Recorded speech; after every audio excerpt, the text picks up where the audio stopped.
Pemirsa Bali TV, berjumpa kembali bersama saya Winata dalam program Bisnis Bali News.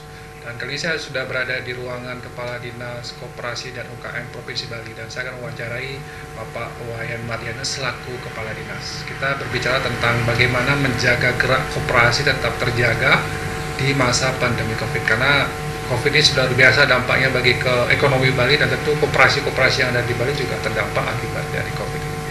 Kita langsung sapa Pak Wayan Mardiana. Om Swastiastu, Pak. Om Swastiastu. Munabi Gatra sehat ya. BC sehat-sehat. Ya. Gimana Pak kabar koperasi kita di tengah pandemi Covid ini? Baik-baik saja kah? Ya, juga sementara ini sih koperasi kita sih dalam kondisi baik-baik saja, walaupun terkena dampak juga pandemi Covid-19, tapi tidak terlalu parah dibandingkan dengan UMKM kami yang ada di Bali. Jadi sektor-sektor usaha yang lain dibandingkan UKM, koperasi agak sedikit lebih stabil gitu. Nah, kenapa Pak kira-kira? Apakah karena koperasi di Bali ini juga sudah jauh lebih sehat, atau memang karena sehingga dampaknya tidak begitu besar? Ya, kalau kita lihat bahwa koperasi ini kan dibangun dari anggota, oleh anggota, dan untuk anggota. Jadi maju mundurnya koperasi ini tergantung daripada pengurus dan anggota.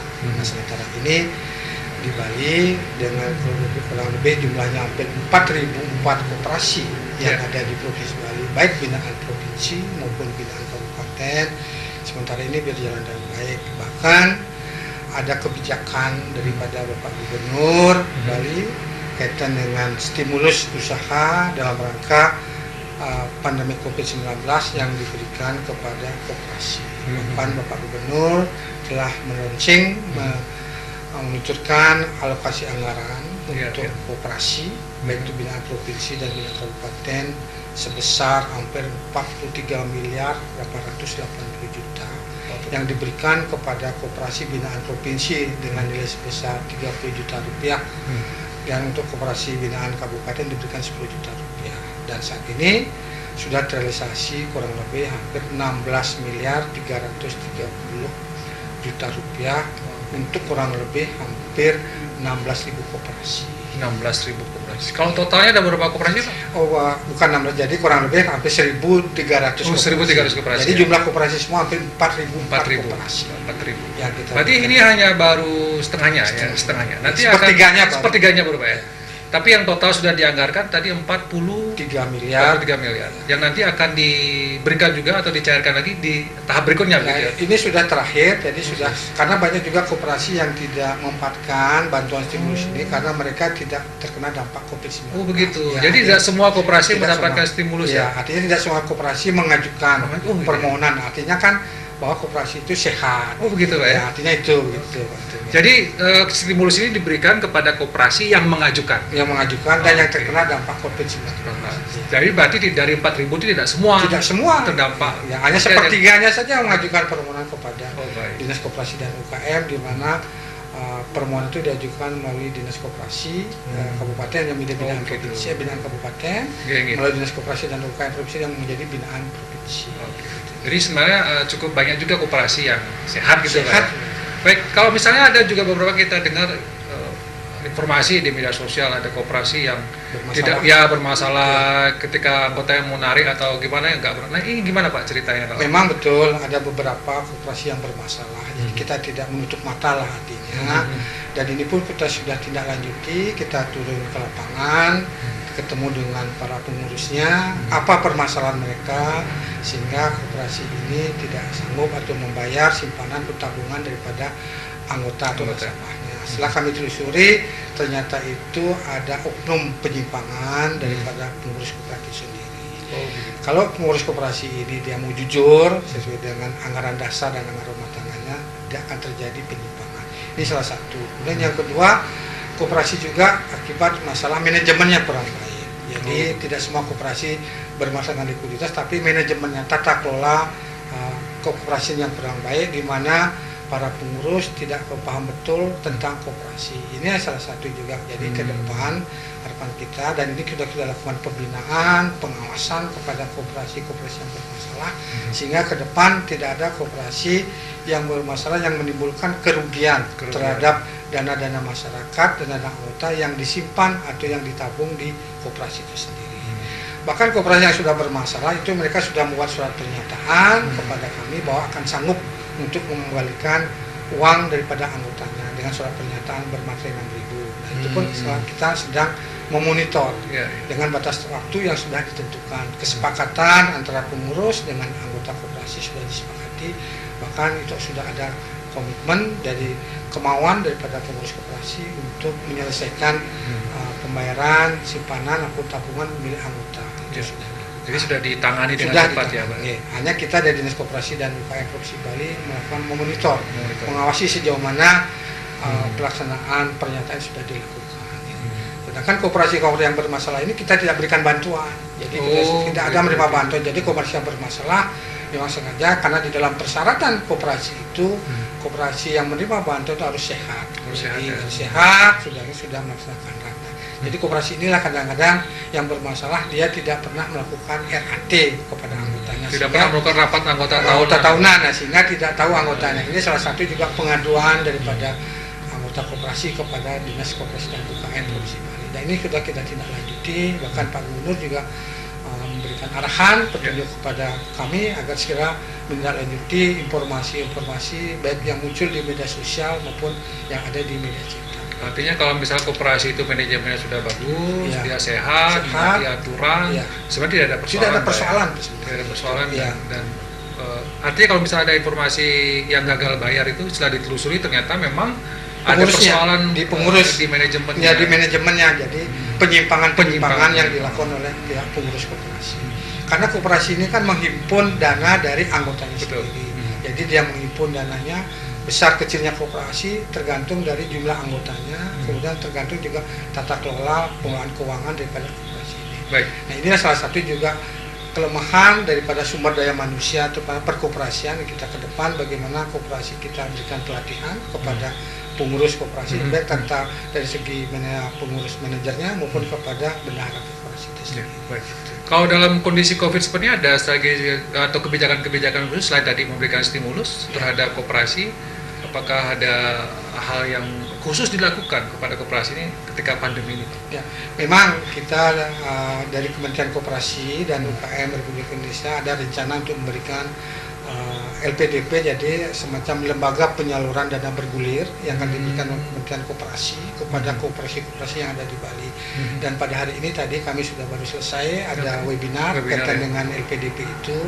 Diharapkan memang ada permasalahan sedikit di persyaratan LPDP itu, di mana persyaratannya terlalu rumit sehingga sangat menyulitkan daripada pihak koperasi untuk mendapatkan bantuan kredit yang dikucurkan melalui LPDP ini.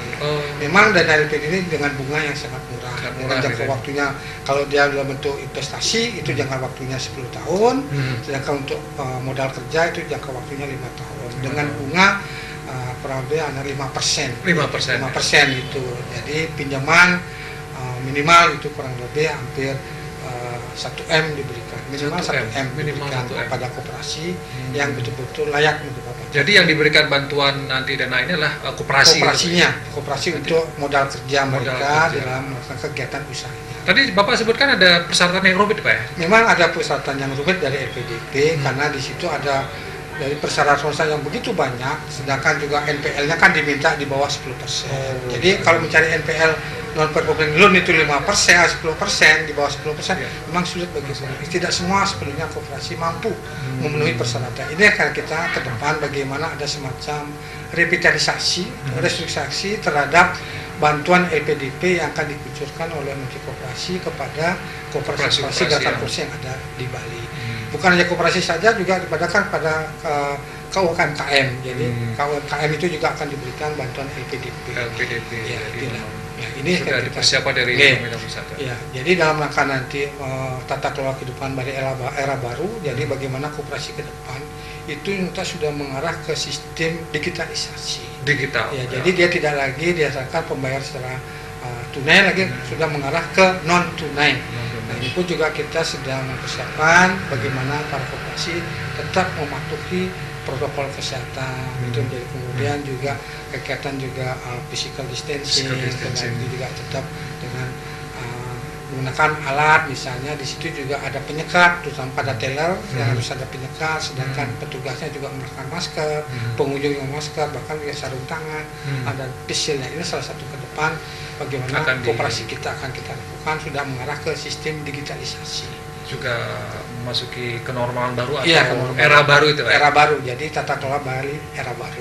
Baik, Pak, kalau kita mungkin koperasi, banyak dari masyarakat kita jadi anggota koperasi, dan sekarang ini agak was-was untuk tajangan koperasinya gagal bayar. Betul. Nah, kalau ada nasabah yang berpikiran seperti ini, apa yang Pak Kadis mungkin perlu sampaikan kepada nasabah ini, atau misalnya sudah ada jaminan bahwa koperasi yang sehat itu pasti akan atau seperti apa, Pak?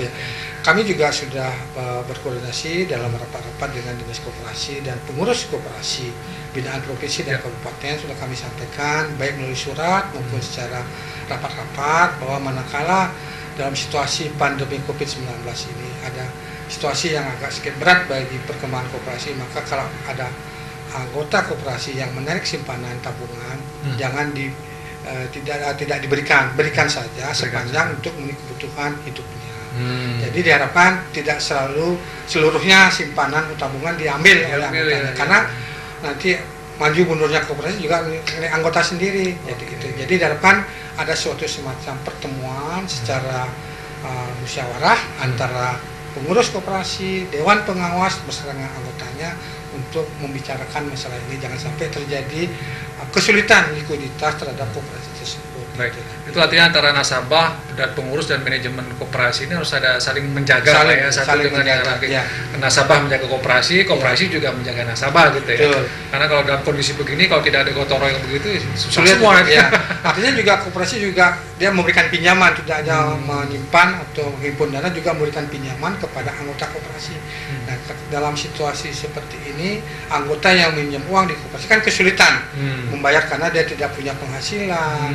Kala dia terjadi penurunan penghasilan, bahkan tidak bekerja. Nah, ini salah satu juga ada semacam suatu kebijakan dari pihak pengurus bagi yang anggota meminjam uang di koperasi, itu ada semacam mungkin pokoknya tidak dibayar, hanya bunganya saja. Bagi anggota yang menyimpan uangnya atau yang punya tabungan di koperasi, tidak sepenuhnya tabungannya ditarik, tapi ditarik berdasarkan untuk kebutuhan keluarga. Konsumsi gitu ya, Pak. Itu kita sudah sampaikan kepada para pengurus koperasi seprovinsi Bali. Baik, ya, itu tadi intinya pada saling menjaga. Ya, saling menjaga kita bagaimana agar koperasi tetap berjalan dengan usahanya, kemudian anggota juga merasa percaya terhadap koperasi sebagai anggota koperasi. Karena tingkat kepercayaan anggota koperasi kepada koperasi tergantung daripada bagaimana pengurusnya dan bersama dewan pengawasnya untuk memberikan perhatian kepada anggotanya. Karena koperasi ini kan milik anggota. Jadi milik anggota itu. Jadi, itu salah satu upaya kita lakukan kepada pihak gerakan koperasi.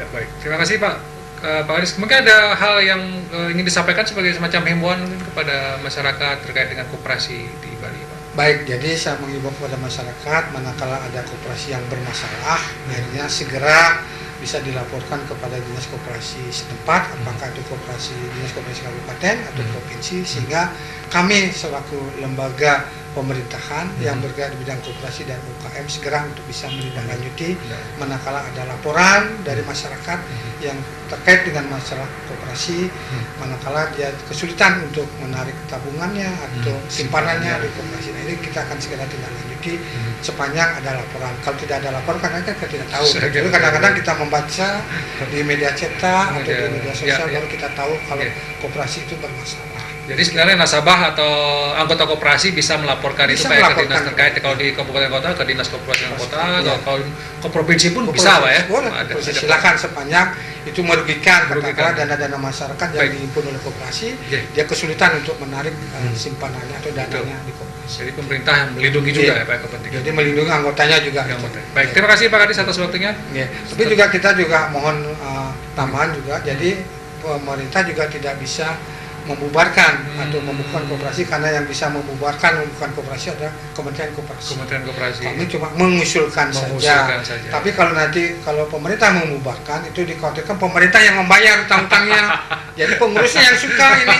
Jadi pengurusnya suka ya, senang-senang enak-enak aja. Jadi pemerintah ini salah satu kita menghindari. Tapi begitu sebelum ada terjadi pembekuan, maka kita minta para pengurus Ada pertanggungjawaban. agar bertanggung jawab menyelesaikan Hmm. permasalahan-permasalahan kaitan dengan dana-dana yang dihimpun oleh koperasi tersebut. Karena uang itu tidak kemana Pak, kalau dikelola dengan baik harusnya tidak kemana-mana, pasti Tidak ada kemana, uangnya. pasti Biasanya karena kan menguntungkan gitu ya, Pak. Iya. pasti ada penyalahgunaan kalau Ya. misalnya ada yang bermasalah. Ya, gitu. karena kan ada selisih antara pinjaman Ya. dengan tabungan. Kalau dia tabungannya itu lebih rendah bunganya dibandingkan pinjaman kan, Pinjaman, ini iya, salah satu. betul. Ini salah satu Ya. kelemahan. Artinya tidak ada mungkin koperasi yang merugi kalau misalnya itu dikelola dengan baik, baik. betul. Kalau rugi itu ya karena pengelolaannya ya Ya, nggak tata benar. kelola yang kurang baik. Terima kasih Ya, Pak Kadis, oke, mudah-mudahan tetap sama-sama. semangat menjaga Baik. koperasi kita. Baik, Bali. terima kasih Bali TV. Oke. Om Swastiastu, Om Ya. Santi. Demikian tadi wawancara saya dengan Pak Kadis, Pak Wayan Madiana, tetap bagaimana koperasi ini adalah bagian dari menggerakkan ekonomi di tengah COVID ini, mudah-mudahan tetap bisa terjaga. Dan selalu saya akan tutup talkshow saya dengan semoga Bali ini segera bagus. Sampai jumpa di Bisnis Bali News berikutnya. Om Santi.